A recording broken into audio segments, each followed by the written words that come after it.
తెలంగాణ తల్లి సోనియా గాంధీ జిందాబాద్. తెలంగాణ ఇచ్చిన తల్లి సోనియా గాంధీ జిందాబాద్. కాంగ్రెస్ పార్టీ జిందాబాద్. కాంగ్రెస్ పార్టీ జిందాబాద్. తెలంగాణ ఇచ్చిన తల్లి సోనియా గాంధీ జిందాబాద్. రాహుల్ గాంధీ జిందాబాద్. రాహుల్ గాంధీ జిందాబాద్. రాహుల్ గాంధీ జిందాబాద్. మన్మోహన్ సింగ్ జిందాబాద్. మన్మోహన్ సింగ్ జిందాబాద్. తెలంగాణ ఇచ్చిన తల్లి సోనియా గాంధీ జిందాబాద్. తెలంగాణ ఇచ్చిన తల్లి సోనియా గాంధీ జిందాబాద్. తెలంగాణ ఇచ్చిన తల్లి సోనియా గాంధీ జిందాబాద్. తెలంగాణ ఇచ్చిన తల్లి సోనియా గాంధీ జిందాబాద్. కాంగ్రెస్ పార్టీ జిందాబాద్. కాంగ్రెస్ పార్టీ జిందాబాద్. తెలంగాణ ఇచ్చిన తల్లి Sonia Gandhi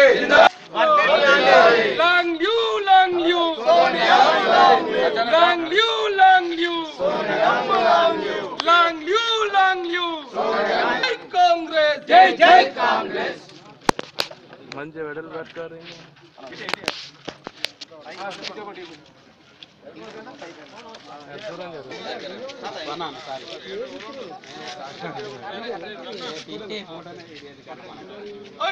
Congress Jai Congress Party Zindabad Congress Jai Congress Telangana Pradhana Sonia Gandhi garu naayakatvam వర్ధిల్లాలి Long live Sonia long live Sonia Congress Gandhi జిందాబాద్. తెలంగాణ ప్రధాని సోనియా గాంధీ జిందాబాద్. సోనియా గాంధీ జిందాబాద్. తెలంగాణ ఇచ్చిన తల్లి సోనియా గాంధీ జిందాబాద్. తెలంగాణ ఇచ్చిన తల్లి సోనియా గాంధీ జిందాబాద్. తెలంగాణ ఇచ్చిన తల్లి సోనియా గాంధీ జిందాబాద్. సోనియా గాంధీ జిందాబాద్.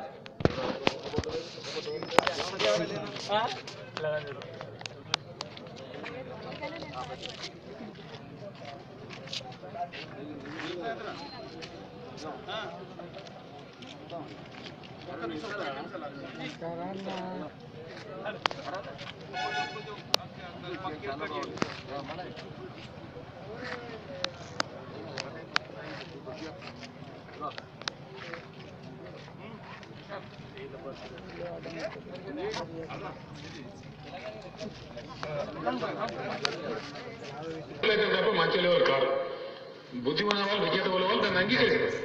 అందువల్ల సోనియా గాంధీ గారికి తెలంగాణ రాష్ట్ర ఏర్పాటు చరిత్ర ఎప్పుడు రాసిన అధ్యక్ష వారి పేరు రాదు, అందులో అనుమానం లేదు. తప్పే ఉన్న పెట్టినా కూడా తప్పలేదు, లేదు నథింగ్ రాంగ్. కనీస మర్యాద తెలంగాణ సంస్కారం ఉంది. సుధాకర్ గారు జిస్కా కాయా ఉస్కా గాయా ఆ మాత్రం లేదు కాదు. అంతమంది మన కృతజ్ఞత లేకపోతే ధర్మం కాదు. ఉన్న మాటకి కొద్దిగా ఆలోచన చేయొచ్చు, పిల్లలు కావచ్చు, రిజిస్ట్రేషన్ చేయొచ్చు. సో కేసీఆర్ గారు ఏమంటారంటే, నా మాట కాదు ఇది, అసెంబ్లీ సాక్షిగా సోనియా గాంధీ వల్లనే తెలంగాణ వచ్చింది, అది కాదంటే ఎవడన్నా మూర్ఖుడే.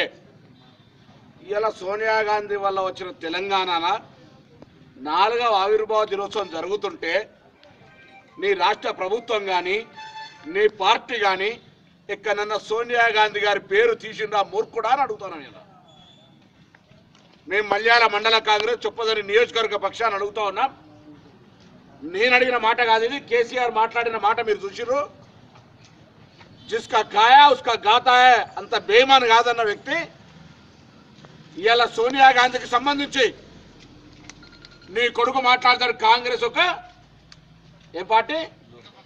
Loafer party. లేదా నీ మంత్రులు తెలంగాణ వ్యతిరేకులకు కేంద్రమైన టీఆర్ఎస్ మంత్రివర్గం కాంగ్రెస్ పార్టీని విమర్శిస్తుంది. నువ్వేమో 1వ ఆవిర్భావ దినోత్సవం ఏంది, 2వ ఆవిర్భావ దినోత్సవం ఏంది, 3వ ఆవిర్భావ దినోత్సవం ఏంది, ఆఖరికి ఇలా మేము ఒకటే తెలంగాణ ప్రజలకు ఈ 4వ ఆవిర్భావ దినోత్సవం సందర్భంగా 2 చేతులెత్తి విజ్ఞప్తి చేస్తా ఉన్నాం. సోనియా గాంధీ గారు ఇచ్చిన తెలంగాణలో 4 ఏళ్లలో ఏం జరుగుతుందో మనకు మనమే ఆలోచన వేసుకుందాం, ప్రశ్న వేసుకుందాం. సోనియా గాంధీ గారు ఏ ఉద్దేశం కొద్ది తెలంగాణ ఇచ్చిండ్రో ఆ తెలంగాణలో ఏం జరుగుతుందో ప్రత్యక్షంగా మనమే చర్చ చేసుకుందాం. సోనియా గాంధీ గారు ఏ సామాజికంగా న్యాయం జరగాలని ఇచ్చిండ్రో ఇవాళ ఒక నలుగురిది ఎవడి పాలైందిరా తెలంగాణ అని ఏ గ్రామంలో అడిగితే నలుగురి పాలయ్యారా తెలంగాణ అనే మాట వాస్తవం కాదా అని అడుగుతాను. ఇలా ఎవడి పాలైందిరా తెలంగాణ అంటే నలుగురు పాలైంది అన్నట్టుగా ఇవాళ పేపర్లలో అడ్వర్టైజ్మెంట్ చూసి ఒక మంత్రి ఫోటో ఉందా? అసలు నేను మంత్రులేనా? మంత్రులకు విలువ ఉందా అని అడుగుతా ఉన్నాం.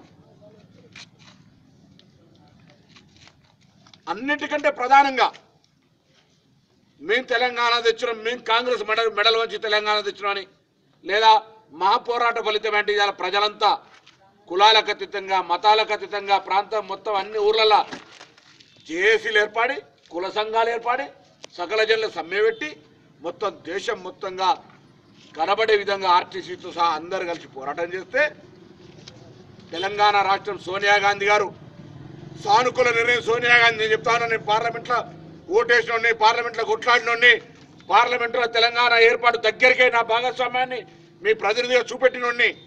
సోనియా గాంధీ గారు సానుకూలమైనటువంటి ఆలోచన లేకపోతే కేసీఆర్ ముట్టితో రాక్కుంటా పోయినా కూడా ఢిల్లీ దాకా పోతే కూడా తెలంగాణ ఏర్పడేది కాదు.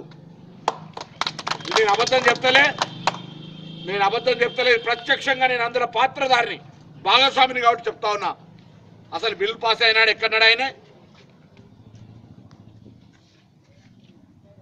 ఇలా తెలంగాణ కాంగ్రెస్ పార్టీ మాట, కాంగ్రెస్ పార్టీ ఆంధ్రాలో మునుగుతుందని తెలిసినప్పటికీ కూడా తెలంగాణ ఇస్తే ఇలా సరే పర్వాలే, ప్రజాస్వామికంగా ఎవరైనా అరే ఒక అన్యాయం జరుగుతుంది, ఈ నేషనల్ హైవేను ఒక్క సైడే ఒత్తుతారట, అన్యాయం జరుగుతుందని అడుగుతూ కూడా అడిగే హక్కు లేదు.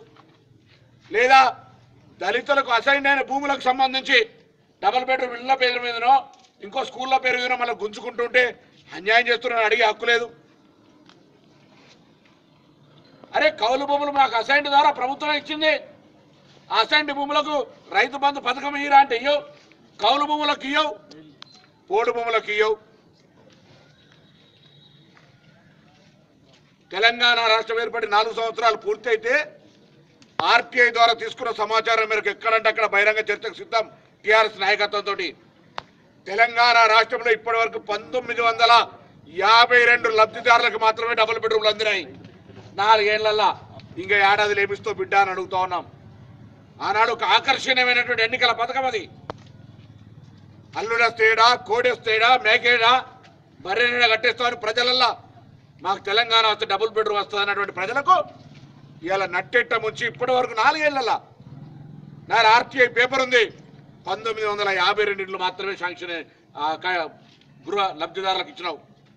3 ఎకరాల భూమా అడగని మల్యాల మండలంలో ఏదైనా ఒక పేద దళితుడికి వచ్చిందా?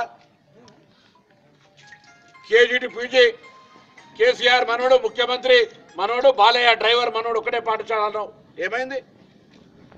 ₹1,00,000 రుణమాఫీ 5 విడతలు చేసి వడ్డీ భారాన్ని రైతులు మోపి ఇలా రైతుల ఆత్మహత్యలు దేశంలో నెంబర్ 2వ స్థానంలో 4,000 ఉంటే అవినీతిలో ఈ దేశంలో నెంబర్ 2వ స్థానంలో ఈ టీఆర్ఎస్ ప్రభుత్వం ఉంటే ఇవాళ ఏం మాట్లాడుతా ఉన్నారు?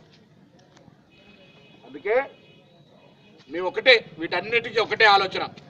సోనియా గాంధీ గారు ఏ ఆలోచనతో తెలంగాణ ఇచ్చిందో, నా నిరుద్యోగ యువత యూనివర్సిటీలలో పోరాటం చేస్తుంది.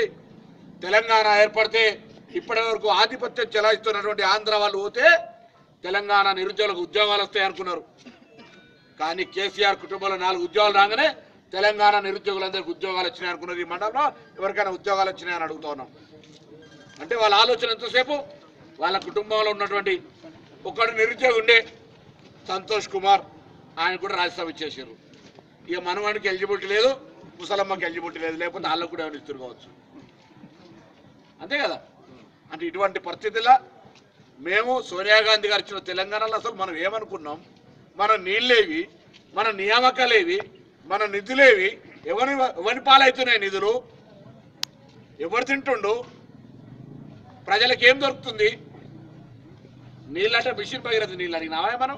అదేంది పైపులు 52,000 కోట్ల అప్పు చేసి ఈ 4 ఏళ్లలో తెలంగాణ ప్రభుత్వం సాధించిన 3-4 అంశాలే. ఒకటి, ఈ తెలంగాణ రాష్ట్ర విభజన జరిగే నాడు ధనిక రాష్ట్రం అయితే ఆనాడు 65 సంవత్సరాల అప్పు 60,000 కోట్లు అయితే ఈ 2 సంవత్సరాలలో దాన్ని 2,60,60,000 కోట్ల అప్పుగా మార్చినటువంటి టీఆర్ఎస్ ప్రభుత్వం. గతంలో ప్రజాస్వామ్యంలో మేము పార్లమెంట్ సభ్యుడున్నా లేదా అందరూ కూడా రాజకీయాలున్నా ఏ పార్టీలోనూ ఆ పార్టీలకు గౌరవం ఉండే.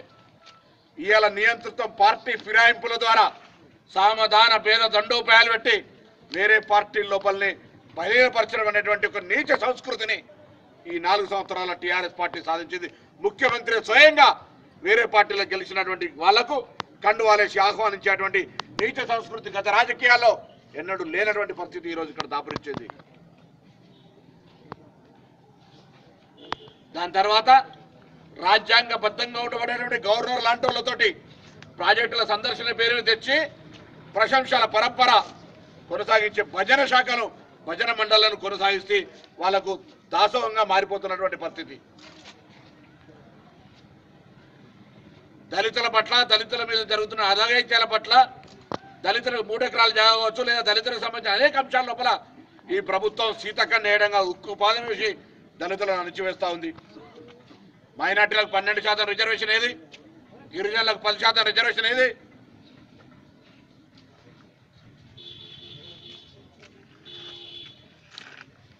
గతంలో చట్ట రూపంలో చేసిన ఎస్సీ సప్లైన్ ఏది, ఇవన్నీ కూడా మేము ప్రభుత్వాన్ని 4 సంవత్సరాల సందర్భంగా అడుగుతా ఉన్నాం. అడగడమే కాదు, ప్రజలందరికీ 2 చేతులెత్తి నమస్కారం చేసి విజ్ఞప్తి చేస్తా ఉన్నాం. మీ ద్వారా సోనియా గాంధీ గారు ఏ ఆకాంక్షల కొద్ది తెలంగాణ ఇచ్చిందో ఈ 4 సంవత్సరాల టీఆర్ఎస్ పాలనల గొంతెత్తి అడగడానికి అవకాశం లేకుండా ధర్నా చౌకులు లాంటి ఎత్తేసి నియంతృత్వంగా అన్డెమోక్రటిక్గా ఉక్కు పాదం మోపి పోలీసు వ్యవస్థను బలపరిచి ప్రజాస్వామ్యాన్ని కూని చేసేటువంటి ఏ రీతి అవుతుందో దానికి వ్యతిరేకంగా అందరూ కలిసి పోరాటం చేసి రాబోయే కాలంలో ప్రజాస్వామిక ప్రభుత్వాన్ని, ఏ రైతు ప్రభుత్వాన్ని, మహిళల ప్రభుత్వాన్ని తీసుకొచ్చేటువంటి ప్రయత్నం జరగాలని కోరుతాను. ఇలా మహిళలంతా కూడా పూర్తిగా ఈ రాష్ట్రంలో నిర్లక్ష్యానికి గురైన ఒక్క మంత్రి, ఆఖరికి ఒక్క మంత్రి కూడా లేనటువంటి మంత్రివర్గం ఈ దేశంలో ఏదైనా ఉందంటే అది ఓన్లీ తెలంగాణ ప్రభుత్వమే. మంత్రివర్గంలో మహిళ లేని 50% మానవుని జీవితంలో సగమైనటువంటి మహిళకు మంత్రివర్గంలో ఒక్క పదవి లేదు. అన్నిటికంటే ఎక్కువ నేను ఈ వీడియో గురించి అడుగుతా ఉన్నా, ఎవడు మూర్ఖుడు? కేసీఆర్ సోనియా గాంధీని మర్చిపోతే మూర్ఖుడు అన్నావు. ఇంకొక మాట కూడా ఏమన్నాడు, ఇంకా అది అన్నాడు. అంటే తప్పు, సోనియా గాంధీ మర్చిపోయినాడు మూర్ఖుడు. అంతకంటే పదవి, ఇంకా పదవి ఎవడు మూర్ఖుడు? ఇలా మర్చిపోయిన నువ్వు మూర్ఖుడివి కాదా అని మేము సూటిగా ప్రశ్నిస్తా ఉన్నాం కాంగ్రెస్ పార్టీ పక్షాన.